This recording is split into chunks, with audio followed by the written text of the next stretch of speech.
Welcome to All 22 Tuesday, Week 8 of the season, a collaboration between FirstDown PlayBook, the Coaching Coordinator Podcast, the Scouting Academy, and FNF Coaches.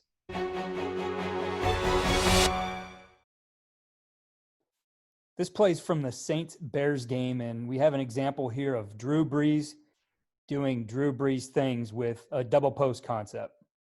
Yeah, Keith, we've got the second quarter, 8 seconds remaining, and second and 10. So probably the last play from the line of scrimmage on offense where you take the points as the Saints. And as you can see right here from the diagram, you've got really a double post, kind of a lazy post by the inside guy, getting Eddie Jackson, number 39, out of the picture.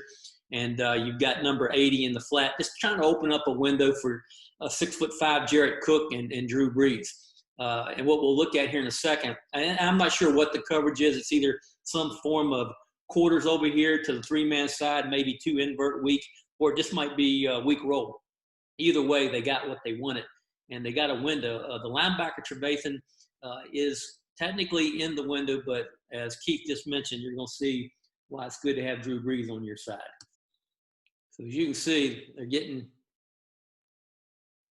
Jackson out of there. They've got the buzz player, curl flat player out of there. And they've got what they want right there. And I suppose that 59 could have gotten deeper. Trevathan could have got a little bit deeper and maybe a little bit wider. But once again, if you look at the trajectory, and Keith, you're a quarterback coach, I mean, that's not by mistake, is it? No, not at all. I mean, he has to put a little bit, of two balls, like guys like to call it, enough to get it over that linebacker, but not so much that, a defensive back could react back. And I really like in the red zone here, I do like these double posts, and I like the way they run it because it looks like they could end up in maybe a quarters coverage here, but they do roll down. It looks like to some form of three.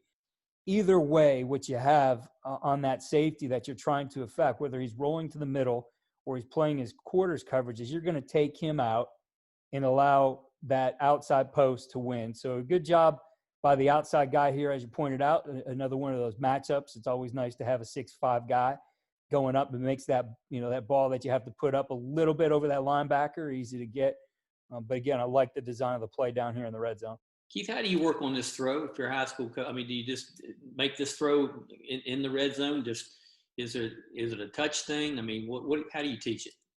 I think early on as you're training a quarterback, a lot of times we would use I think the goalpost is a little bit high, but we always, any football field now has some soccer goals out on that field. We'd always utilize that to create some of those throws. And, that's one where not every linebacker is going to jump 10 feet in the air, right? So goalpost might not be the best thing, but even if you had to use it, just training him on throwing a ball that is kind of skimming the top of that, right? It just gets him that feel for exactly where that throw needs to be.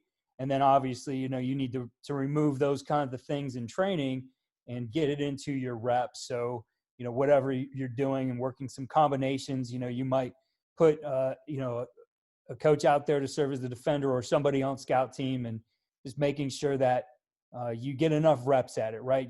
It's something that definitely has a feel to it. And I think it's one of the more challenging throws for quarterbacks in the game. You can see guys who get the ball out there and throw those deep balls that have some loft on it. You can see the guys who zip it in there. That two ball, as we call it, is a little bit tougher. So that's the way we would train it.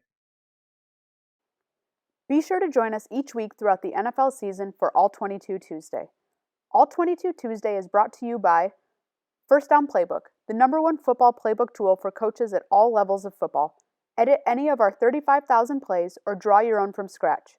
All plays come with detailed coaching points and player assignments for every position. Keith Grabowski is the host of Coach and Coordinator Podcast. He interviews the most knowledgeable head coaches, coordinators, and position coaches from professional, college, and high school football. Keith and his guests discuss the philosophy, concepts, schemes, and strategies that they have learned throughout their careers. The Scouting Academy teaches you how to scout like a pro. Learn from NFL executives and coaches about the process of scouting from your home on your schedule. The Scouting Academy has 40 alumni with NFL opportunities and over 130 in college football. Friday Night Football Coaches is the platform for high school football coaches. FNF Coaches delivers content to the high school football coaching community through its website, print magazine, and other digital platforms. Links to all websites can be found in the description of this video. Thank you for joining us for this week's All 22 Tuesday, and we will see you next week.